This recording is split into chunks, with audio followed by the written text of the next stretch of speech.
When I was 17 years old, I had an experience that I want to share with you today. It's a story that I have never shared publicly before, so I'm going to sort of be peeking out from my invisible shield. It's a shield, a story that I've carried with me for a lifetime. Now, sharing story is something I do in my work. I spent my career producing story in the form of nonfiction content for, a documentary series for Netflix, many episodic, multiple episode series for HBO, CW, BET, and it is a lot of fun, but it's also really rewarding to work with real people to tell their stories.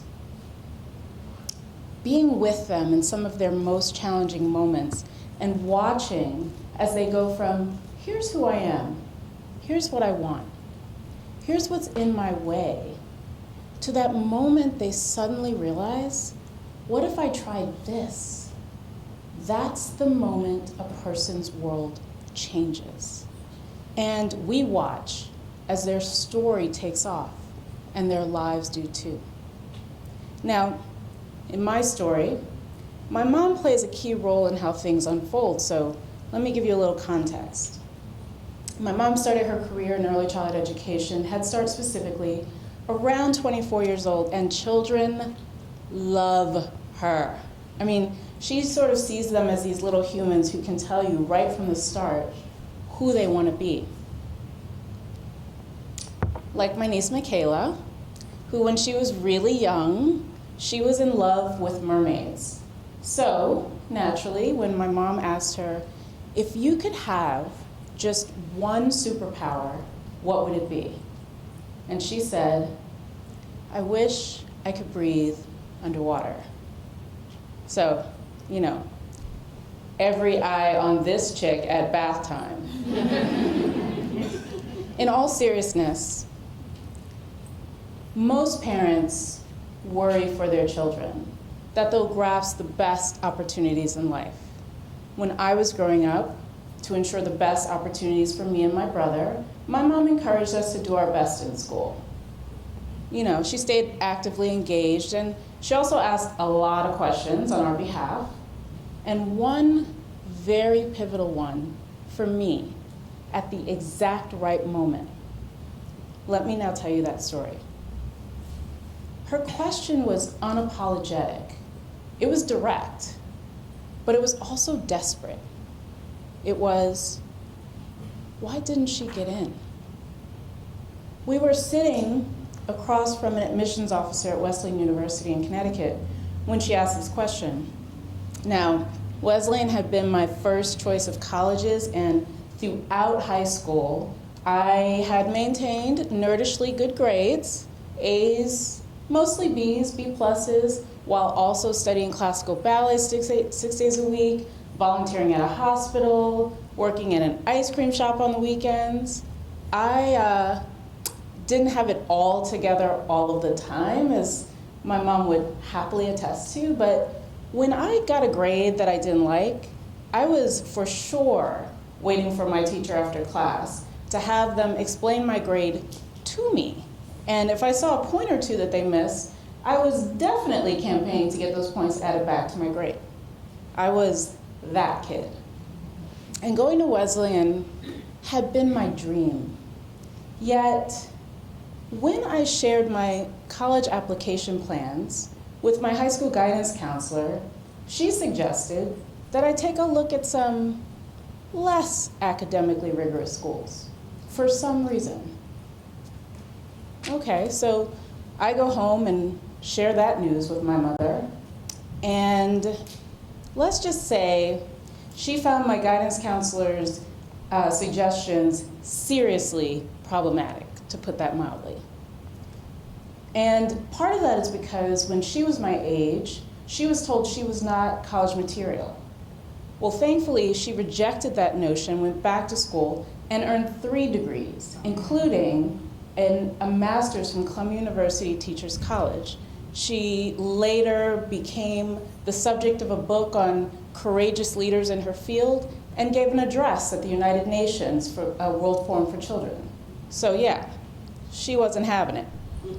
Despite my guidance counselor's opinions, I applied early decision to Wesleyan anyway. Well, Wesleyan had rejected me, and mysteriously, so had a bunch of those less academically rigorous schools too. I remember feeling embarrassed, sort of filled up with self-doubt. I mean, was I even college material? I really just did not know what to think. But from my mom, who actively believed I was certainly college material, and why not Wesleyan, none of this made any sense. So, there I was. Here we are.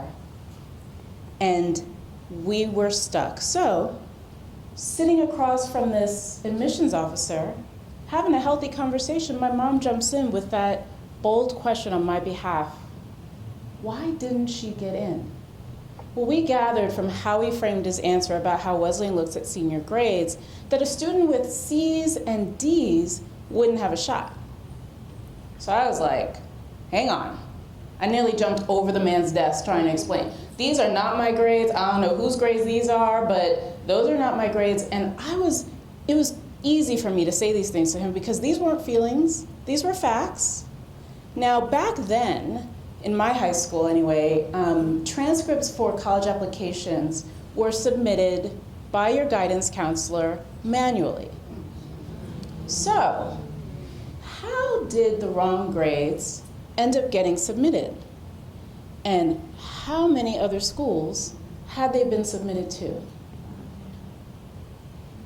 I believe that in the world of college admissions and in our media landscape, there are sometimes people making decisions for you about where you belong or casting you into roles that don't reflect your real reality or your true potential. Now, in reality television, women are most often characterized as messy, unhinged, and obnoxious, right? But I'm not mad at women who are loud and bold, and they're living their lives out loud, no holds barred every day. Life is messy. We're allowed to be a little messy too. But when messy images of women of color, of Black women, or messy images of any people group is all we see, it's absurd, it's unacceptable, and it's irresponsible.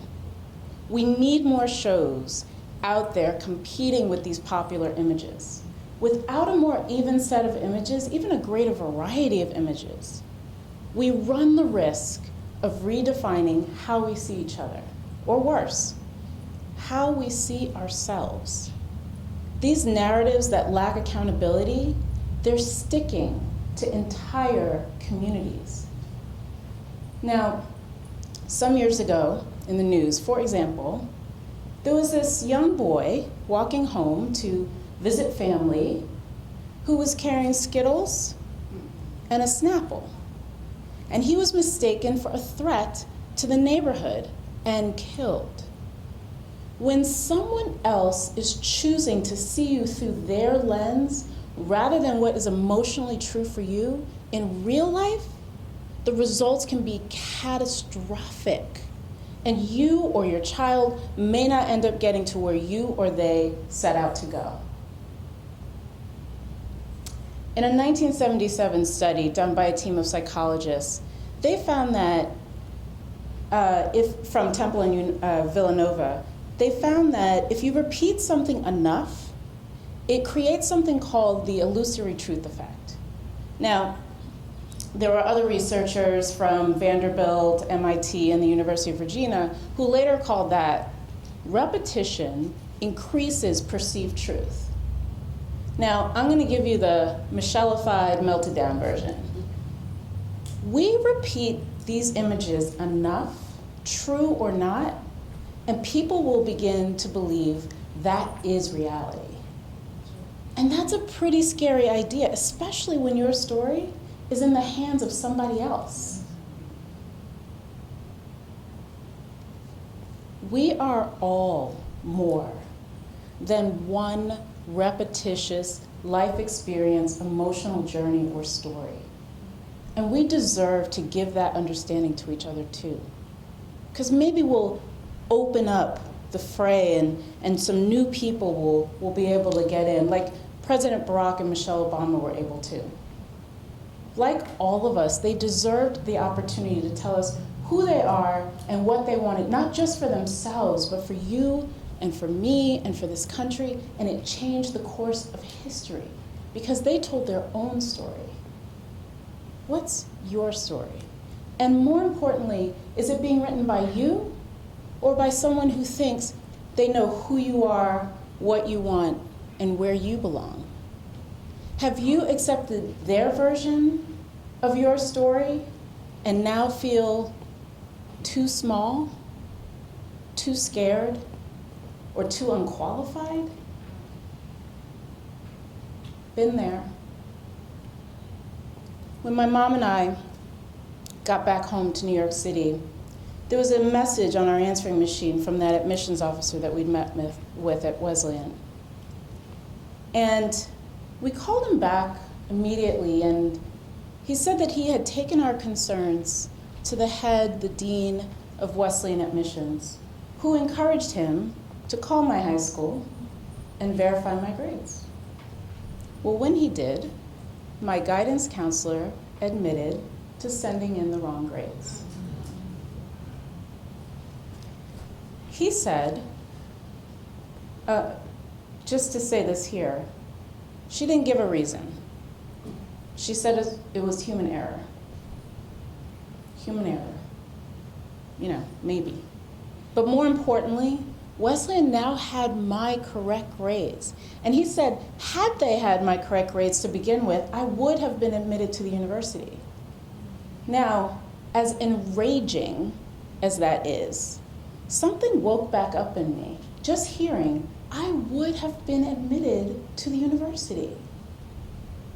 He also said that the admissions office committee had reconvened and that they had discussed what happened and that they'd come to a decision. That if I still wanted to go to Wesleyan, Wesleyan would have a place for me. 17-year-old me was like, I'm going to Wesleyan. I got to go to my dream school after all, and I graduated 4 years later. Now, I work in a position to tell the stories of real people, and so, yeah, I care a lot about story in my work. Crafting an authentic narrative is easily one of the most important and most challenging aspects of my work, because sometimes a person's potential is buried under the limiting beliefs that they are carrying around with them like a shield their whole lives. There's a quote that I once read on the back of a conference badge for the Global Silicon Valley Pioneer Summit. And I think it speaks to those of us right now stuck in the midst of our scary place of self-doubt where we want a different story for ourselves, but we need a place to start. Here it is. You will never feel ready. You will always be too small, too scared, too unqualified. They will tell you you belong inside the box, behind the line, in front of the desk, and among the herd. And if you reject that, they'll call you a lunatic, unmanageable, insubordinate. We'll call you one of us. We embrace your obsessive passion and your insane belief that you can actually change things. For pioneers, impossible just means not done yet. Dare to be great. I love this quote, and I think it's right. Dare to be great. Dare to believe you already are, even and especially if you're right in the middle of your impossible moment, because that's when stories get really good. In my story, my bold, courageous, brilliant, amazing mother asked one question on my behalf, and it shifted history for me. I think it's time that we get in each other's boats grab an oar and row so that we can each stop going in circles. If you see someone who has been miscast, typecast, or worse, why not say something? Speak up, ask a question. It could change everything for them and for you and for people you may never meet. What I've learned from my experiences, both personal and professional, is this. It is possible to look at your own story and not see yourself accurately depicted. If you don't see yourself, say something. It's worth it to script your own reality and live the life you envision for yourself, like my niece Michele, who is now 23 and a marine biologist diving deep into the ocean weekly to restore coral reef so that we can have healthier sea life, which gives us cleaner water, which gives us fresher air, and positively impacts our economies.